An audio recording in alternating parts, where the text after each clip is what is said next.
Aku dianiaya dan dijadikan babu oleh ibu mertua, selalu disiram saat masak. Kubuat dia syok saat tahu aku adalah hari-hari setelah pernikahanku dengan Rico seharusnya menjadi awal kebahagiaan. Tetapi kenyataannya jauh dari itu. Sejak pertama kali aku pindah ke rumah Rico, ibu mertuaku, Bu Sari, selalu memperlakukanku dengan dingin dan penuh prasangka buruk. Aku tahu ia tidak menyukaiku sejak awal. Tapi aku tidak menyangka bahwa sikapnya akan begitu kasar dan merendahkan. Setiap pagi, aku bangun lebih awal untuk memasak sarapan bagi keluarga. Namun, tidak peduli seberapa keras aku bekerja, Bu Sari selalu menemukan alasan untuk mengkritikku. "Masakanmu terlalu asin," katanya suatu pagi sambil menyeringai. "Apa kamu tidak bisa memasak seperti ibu-ibu lain?" Aku hanya tersenyum tipis, mencoba menahan air mata yang mulai menggenang di mataku. Aku tahu aku harus sabar demi Rico, suamiku. Ia adalah satu-satunya alasan aku bertahan dalam situasi ini. Rico selalu baik padaku, tapi sayangnya ia sering lembur di kantor hingga pulang larut malam. Ia tidak pernah melihat betapa sulitnya hidupku di rumah ini. Tidak hanya soal masakan, Bu Sari juga sering menyuruhku melakukan semua pekerjaan rumah tangga tanpa bantuan. Aku harus mencuci pakaian, membersihkan seluruh rumah, bahkan menyapu halaman belakang yang luas sendirian. Setiap kali aku selesai, Bu Sari selalu berkomentar sinis. "Kamu memang cocok jadi babu ya. Sepertinya kamu tidak punya bakat apa-apa, selain urusan rumah tangga." Ucapannya seperti pisau yang menusuk hatiku. Tapi aku tidak bisa membantah. Aku hanya bisa menunduk dan terus bekerja. Aku berusaha menjaga sikap tenang, meskipun dalam hati aku merasa semakin tertekan. Suatu sore, saat aku sedang mencuci piring, di dapur, Bu Sari datang dengan wajah cemberut. "Dina, kenapa lantai ruang tamu masih kotor? Apa kamu tidak bisa membersihkannya dengan benar?" Katanya dengan nada tinggi. "Aku sudah membersihkannya tadi pagi, Bu," jawabku pelan. "Tapi sekarang masih kotor," bentaknya. "Kamu benar-benar tidak berguna. Kalau begini terus, apa gunanya kamu di rumah ini?" Aku menahan napas, mencoba menahan emosi yang mulai mendidih. Aku tahu aku tidak boleh membalas omelannya, tapi rasanya semakin sulit untuk tetap diam. Setiap kata-katanya seperti racun yang perlahan-lahan merusak harga diriku. Meski begitu, aku tetap bertahan. Aku mencintai Rico, dan aku tidak ingin membuatnya kecewa. Aku berharap bahwa suatu hari nanti, Bu Sari akan berubah dan mulai menerimaku sebagai bagian dari keluarga. Namun, semakin hari, perlakuannya semakin buruk. Aku mulai merasa seperti seekor burung dalam sangkar, terjebak dalam rutinitas yang menyakitkan. Di tengah semua ini, ada satu rahasia besar yang aku simpan rapat-rapat.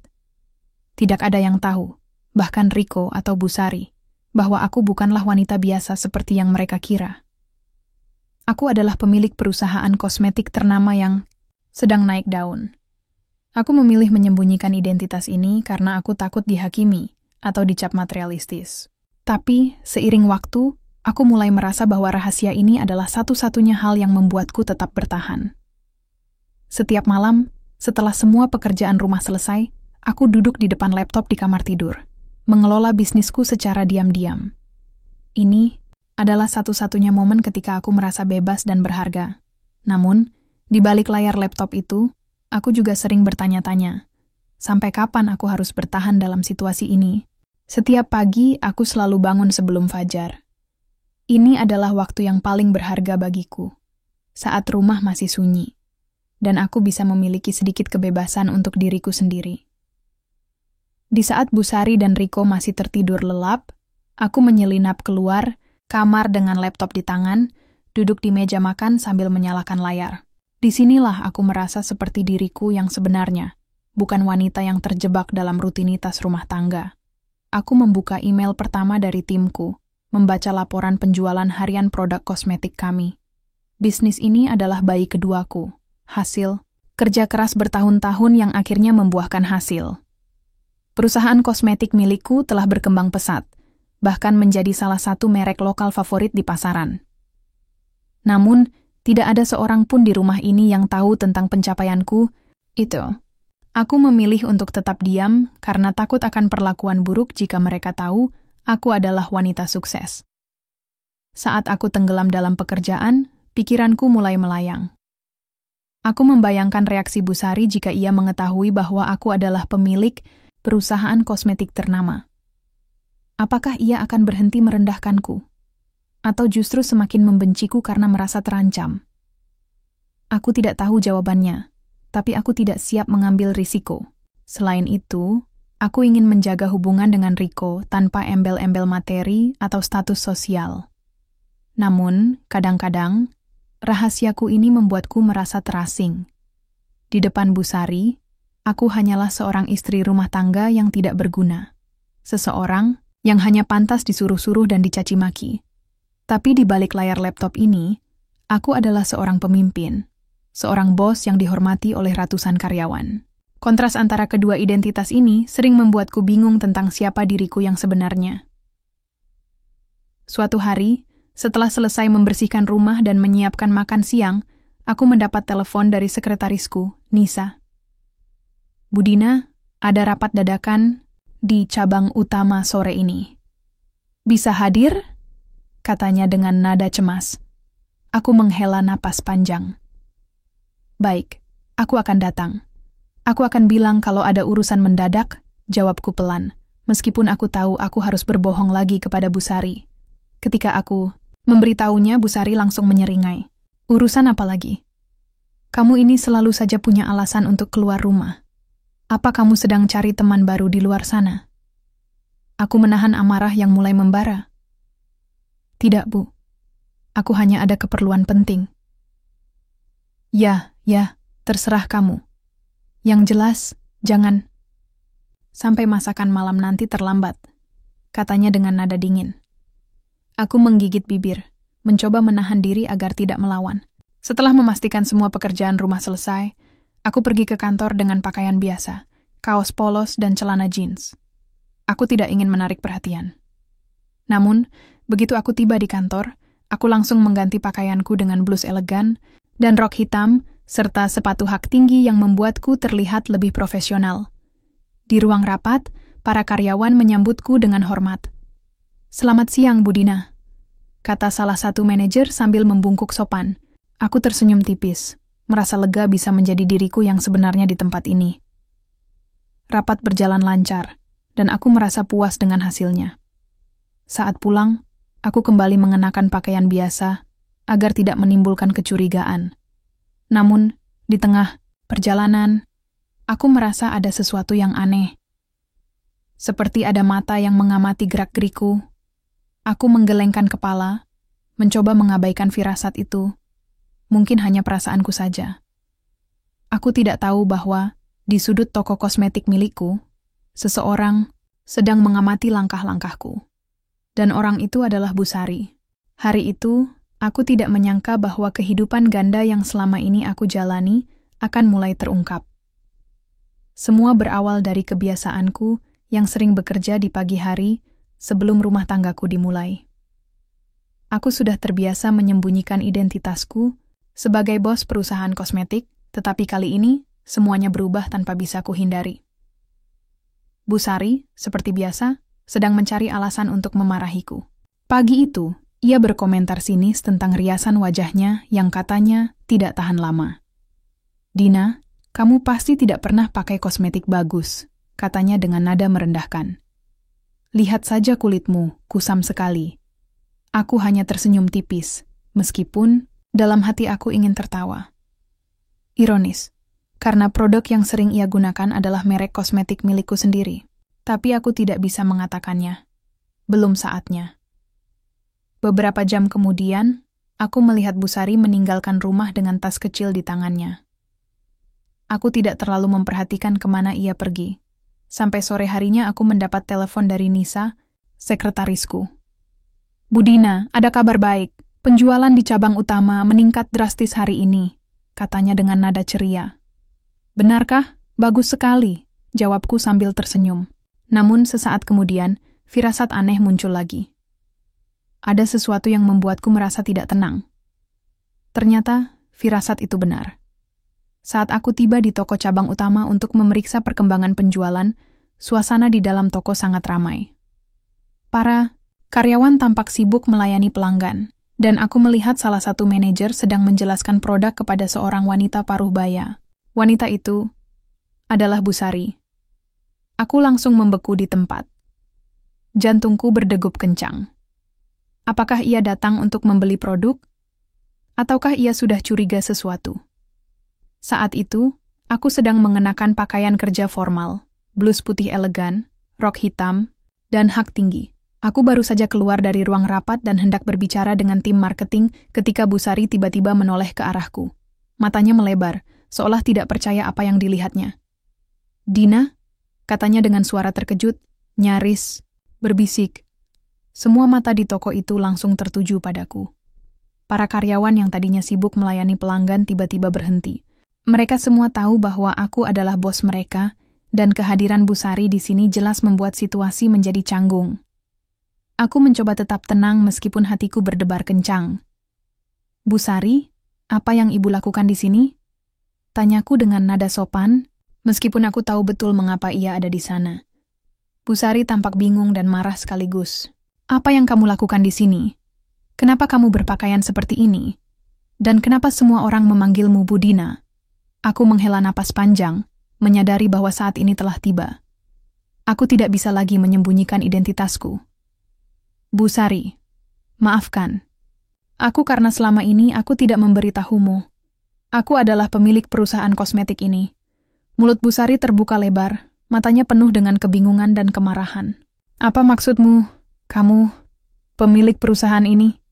Jadi selama ini kamu menyembunyikan ini dariku?" Aku mengangguk pelan. "Ya, Bu. Aku tidak bermaksud menyombongkan diri atau menyembunyikan sesuatu yang buruk. Aku hanya ingin menjalani hidup dengan damai tanpa harus dihakimi atas status sosialku." Para karyawan di sekitar kami mulai berbisik-bisik, sementara Busari tampak seperti kehilangan kata-kata.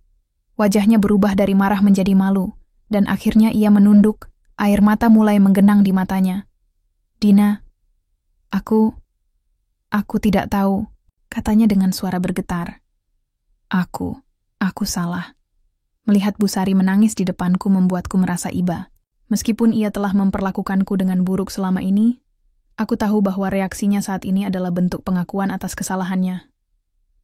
"Busari, mari kita bicarakan ini di mobil," kataku dengan nada lembut. "Aku akan mengantar ibu pulang." "Bu," Sari hanya mengangguk, masih terlihat syok. Kami berjalan keluar toko bersama, diiringi tatapan heran dari para karyawan dan pelanggan. Aku tahu bahwa pertemuan ini akan mengubah segalanya, tapi aku juga tahu bahwa ini adalah awal dari sesuatu yang baru. Perjalanan pulang dari toko kosmetik terasa begitu panjang, meskipun jaraknya hanya beberapa kilometer. Di dalam mobil, suasana hening, hanya ada suara napas Busari yang terdengar berat dan sesekali isakan kecil yang ia coba sembunyikan. Aku mengemudi dengan tenang, mencoba memberi waktu bagi Busari untuk meredakan emosinya. Setelah beberapa saat, Busari akhirnya memecah keheningan.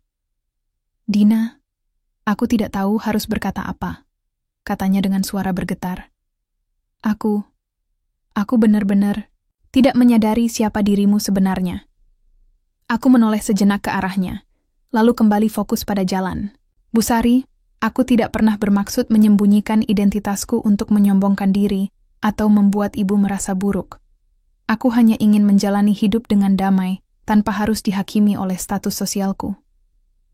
Busari menunduk, air mata mulai mengalir di pipinya. "Aku salah besar padamu, Dina. Selama ini aku selalu merendahkanmu, menganggapmu tidak cukup baik untuk Riko. Tapi ternyata, kamu jauh lebih hebat daripada yang aku bayangkan." Aku tersenyum tipis, meskipun hatiku masih terasa berat. "Busari, aku memahami bahwa mungkin ibu merasa khawatir tentang masa depan Riko. Tapi cara ibu memperlakukanku, itu sangat menyakitkan." "Aku tahu, Dina. Aku tahu aku salah," katanya sambil menyeka air matanya. Aku hanya takut kalau kamu tidak bisa membuat Riko bahagia. Tapi sekarang aku sadar, aku sudah melampaui batas. Aku memperlakukanmu seperti babu, Padahal kamu adalah wanita sukses yang jauh lebih hebat dariku. Aku menghela napas. Panjang. Busari, aku sudah lama memaafkanmu. Yang aku inginkan sekarang adalah kedamaian. Aku ingin kita bisa memperbaiki hubungan ini demi Riko dan keluarga. Busari mengangguk pelan, wajahnya penuh rasa bersalah. Terima kasih, Dina. Terima kasih sudah mau memaafkanku. Aku janji akan berubah. Aku tidak akan lagi memperlakukanmu seperti dulu. Aku tersenyum lembut. Aku percaya padamu, Busari. Kita semua pasti bisa memulai lagi dari awal. Sisa perjalanan kami habiskan dalam diam, tetapi kali ini atmosfernya terasa lebih ringan. Busari tampak lebih tenang, meskipun matanya masih sedikit sembab. Aku bisa merasakan bahwa ia benar-benar menyesali tindakannya selama ini. Ketika kami tiba di rumah, Busari langsung masuk ke kamarnya tanpa bicara banyak. Aku tahu ia butuh waktu untuk merenung. Sementara itu, aku kembali ke dapur untuk menyiapkan makan malam. Meskipun kali ini aku merasa lebih lega daripada biasanya. Beban yang selama ini menekan pundakku mulai terangkat perlahan-lahan. Malam itu, suasana di rumah terasa berbeda. Biasanya, setelah Riko pulang dari kantor, kami hanya makan malam dengan obrolan ringan, atau bahkan tanpa bicara sama sekali karena kelelahan. Namun kali ini, ada ketegangan yang tidak biasa di udara. Busari tampak gelisah sejak tiba di ruang tamu, sementara aku mencoba bersikap tenang meskipun hatiku masih dipenuhi emosi. Riko duduk di kursi utama, memandang kami bergantian dengan raut bingung. Ada apa ini? Kenapa suasana begitu tegang? Tanyanya akhirnya. Suaranya penuh rasa ingin tahu. Busari menunduk. Tangannya memainkan ujung bajunya seperti anak kecil yang ketakutan. Aku bisa melihat bahwa ia sedang berusaha mengumpulkan keberanian untuk berbicara. Setelah beberapa saat, ia akhirnya membuka suara. Riko. Dina, aku harus mengatakan sesuatu, katanya dengan nada pelan tapi tegas. Matanya berkaca-kaca dan wajahnya penuh rasa bersalah. Riko langsung menatap ibunya dengan cemas. Ada apa, Bu? Apakah terjadi sesuatu? Busari menarik napas panjang, lalu mulai berbicara. Riko, selama ini aku telah memperlakukan Dina dengan sangat buruk.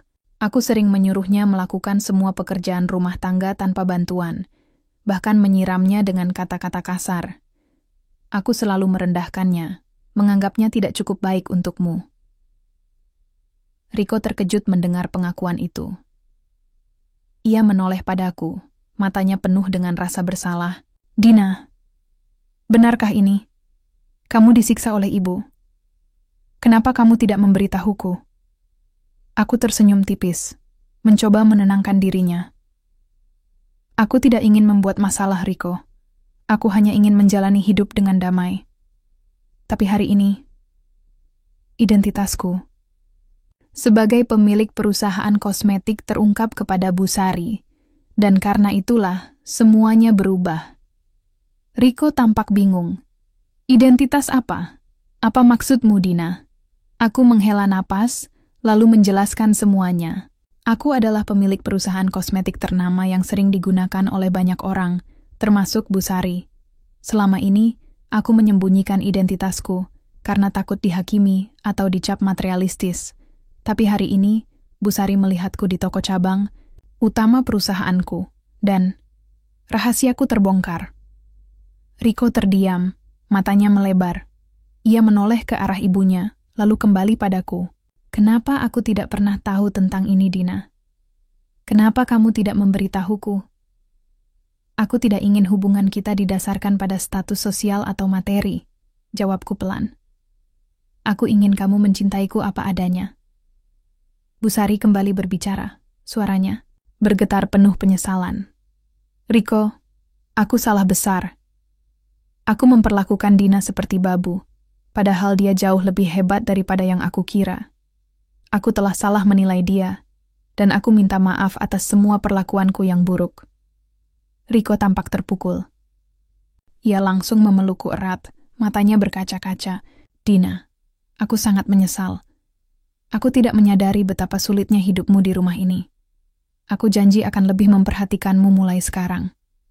Aku membalas pelukannya, merasa lega karena akhirnya semua rahasia terungkap. Terima kasih, Riko. Kita bisa memulai lagi dari awal. Bu Sari juga ikut menangis, lalu berlutut di depanku. Dina, aku minta maaf dengan sepenuh hati. Aku janji tidak akan mengulangi kesalahanku. Tolong maafkan aku. Aku tersenyum lembut, lalu membantu Bu Sari berdiri. Aku sudah memaafkanmu, Bu Sari. Yang penting sekarang adalah kita bisa memperbaiki hubungan ini demi keluarga kita. Malam itu, kami duduk bersama di ruang tamu, saling berbicara dan berbagi cerita. Untuk pertama kalinya, aku merasa bahwa aku bukan lagi seekor burung dalam sangkar. Aku bebas menjadi diriku sendiri, tanpa takut dihakimi atau direndahkan. Beberapa minggu setelah malam pengakuan itu, kehidupan di rumah mulai berubah secara signifikan. Hubunganku dengan Bu Sari kini jauh lebih baik dibandingkan sebelumnya.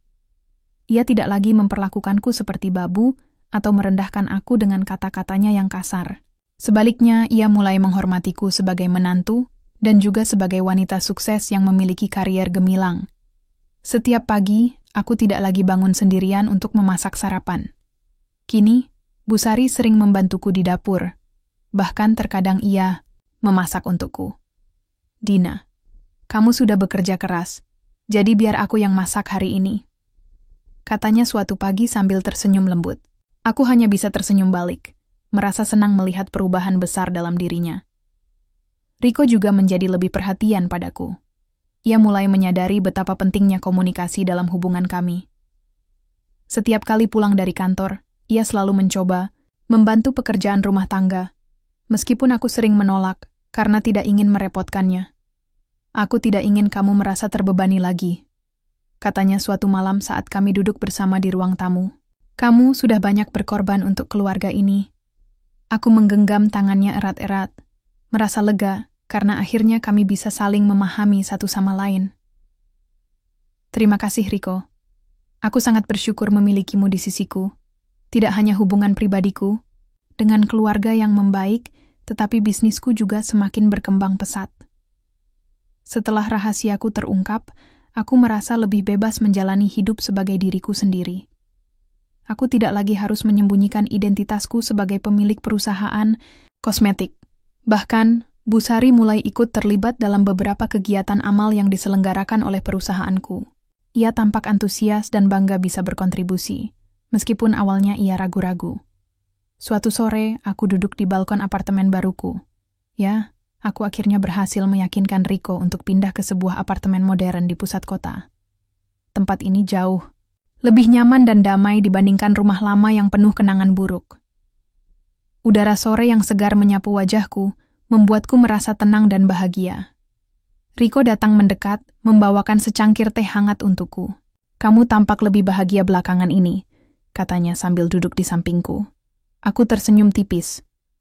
Ya, aku merasa lebih ringan sekarang. Semua rahasia dan konflik sudah terungkap, dan kita semua bisa memulai dari awal. Riko mengangguk pelan. Aku juga merasa begitu. Terima kasih sudah bertahan selama ini, Dina. Kamu adalah wanita terkuat yang pernah aku kenal. Aku tertawa kecil, lalu menyandarkan kepalaku di pundaknya. Kita semua pasti bisa melewati masa sulit jika kita saling mendukung. Malam harinya, aku menerima telepon dari Nisa, sekretarisku. Bu Dina, ada kabar baik. Penjualan produk baru kita melampaui target bulanan. Aku tersenyum lebar, merasa bangga atas pencapaian timku. Terima kasih, Nisa. Beritahu tim bahwa mereka luar biasa. Setelah menutup telepon, aku duduk di depan laptop, memeriksa laporan bisnis yang masuk. Namun, kali ini aku tidak merasa terjebak di antara dua dunia. Aku bisa menjadi Dina yang sesungguhnya, wanita yang mandiri, sukses, dan dicintai oleh keluarganya. Aku menutup laptop dan berdiri di depan jendela, menatap langit malam yang dipenuhi bintang. Aku merasa seperti seekor burung yang akhirnya terbebas dari sangkar. Masa lalu memang menyakitkan, tapi aku tahu bahwa aku telah menemukan kedamaian dan kebahagiaan yang sesungguhnya.